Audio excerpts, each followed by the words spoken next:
Oke, assalamualaikum warahmatullahi wabarakatuh.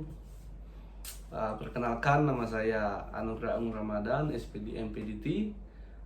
Saya dosen pengampu mata kuliah perawatan dan perbaikan yang nantinya insya Allah akan menemani adik-adik mahasiswa dalam perkuliahan perawatan dan perbaikan dalam semester ini. Ya, mungkin akan ada 16 perjumpaan kita untuk membahas semua pembahasan yang ada di mata kuliah perawatan dan perbaikan. Oke, sebelum kita memulai perkuliahan kita pada mata kuliah ini, ada baiknya Bapak sampaikan terlebih dahulu ataupun kita bahas terlebih dahulu masalah kesepakatan kita yang biasa disebut dengan kontrak perkuliahan. Nah, ada beberapa hal yang perlu kita bahas mengenai kontrak perkuliahan.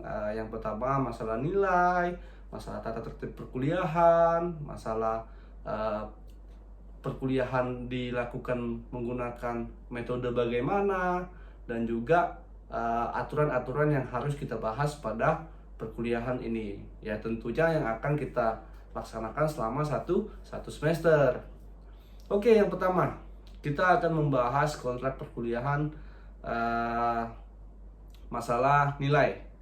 Jadi mata kuliah perawatan dan perbaikan ini adalah mata kuliah semester 3 bagi adik-adik mahasiswa pendidikan teknik mesin, di mana pada mata kuliah ini akan membahas berbagai teknik-teknik dan juga dasar-dasar maupun metode-metode perawatan perbaikan yang ada di teknik mesin, terutama perbaikan elektronik, ada juga perbaikan mekanik, dan semua itu akan kita bahas pada pertemuan-pertemuan yang ada di semester ini. Jadi yang pertama, kita akan membahas masalah nilai. Jadi pada mata kuliah ini penilaian yang akan Bapak lakukan, penilaian yang akan Bapak terapkan kepada kalian, yakni ada 3 kategori nilai. Yang pertama ada nilai tugas, yang kedua ada nilai UTS, dan yang ketiga ada nilai UAS. Nah, untuk nilai tugas nanti Bapak akan berikan beberapa tugas yang akan disebar di beberapa pertemuan, ya. Mungkin ada 5 sampai 7 tugas yang akan diberikan, yang nantinya diambil rata-rata dari ke-7 tugas tersebut dan akan diambil bobotnya untuk akan diambil bobot sebesar 30% untuk nilai itu tugas. Dan yang kedua untuk nilai UTS. Nah, nantinya pada pertengahan pertemuan, pada mungkin di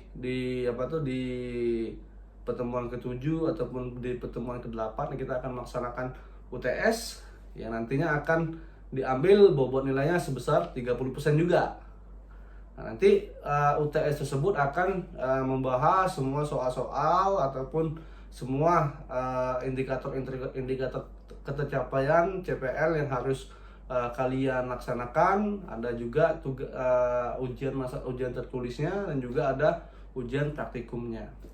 Dan yang ketiga ada nilai UAS. Nah, nilai UAS ini nantinya akan kita laksanakan pada akhir pertemuan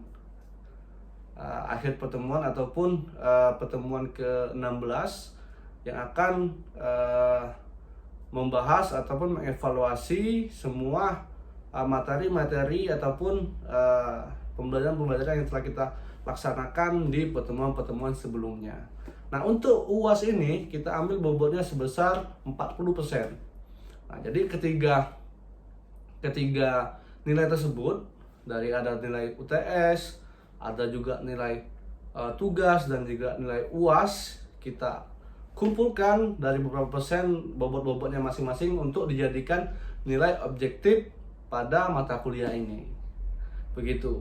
Dan yang kedua, kita akan membahas mengenai tata tertib perkuliahan. Jadi perkuliahan yang akan kita laksanakan nantinya tentunya ada tata tertib yang harus kita laksanakan. Yang pertama, mahasiswa dilarang menggunakan baju kaos oblong ataupun menggunakan lepis. Jadi diwajibkan menggunakan minimal menggunakan baju kaos dan juga celana dasar. Dan yang kedua, mahasiswa dilarang terlambat maksimal keterlambatan adalah 5 menit dari dosen masuk. Dan yang ketiga, mahasiswa harus mengikuti perkuliahan ini dengan kondusif, di mana pada saat perkuliahan berlangsung diharapkan mahasiswa melaksanakan perkuliahan dengan sungguh-sungguh, dengan memperhatikan apa yang telah dosen jelaskan, dan juga tidak membuat gaduh ataupun membuat hal-hal yang tidak diinginkan dalam perkuliahan. Itu untuk tata tertib. Nah, untuk metode perkuliahan pada mata kuliah perawatan dan perbaikan ini, kita akan melaksanakannya dengan melaksanakan perkuliahan daring dan juga luring. Jadi yang biasa kita sebut dengan perkuliahan hybrid. Nah, nanti kita akan melaksanakan perkuliahan pada perkuliahan daring menggunakan platform aplikasi daring, yakni UCamZ, yang diwajibkan semua mahasiswa untuk masuk ke dalam jaringan tersebut, dalam aplikasi tersebut untuk membahas perkuliahan kita. Dan selanjutnya perkuliahan luring. Perkuliahan luring ini nanti kita akan laksanakan di kelas perkuliahan dan juga laboratorium praktikum, di mana pada mata kuliah ini ada juga praktikumnya. Nah, maka perkuliahan praktikum akan kita laksanakan menggunakan dan juga perkuliahan praktikum kita laksanakan dengan pertemuan luring. Oke, sekian pertemuan awal kita untuk membahas kontrak perkuliahan. Sampai jumpa di pertemuan selanjutnya. Saya akhiri, wabillahi taufiq wal hidayah. Wassalamualaikum warahmatullahi wabarakatuh.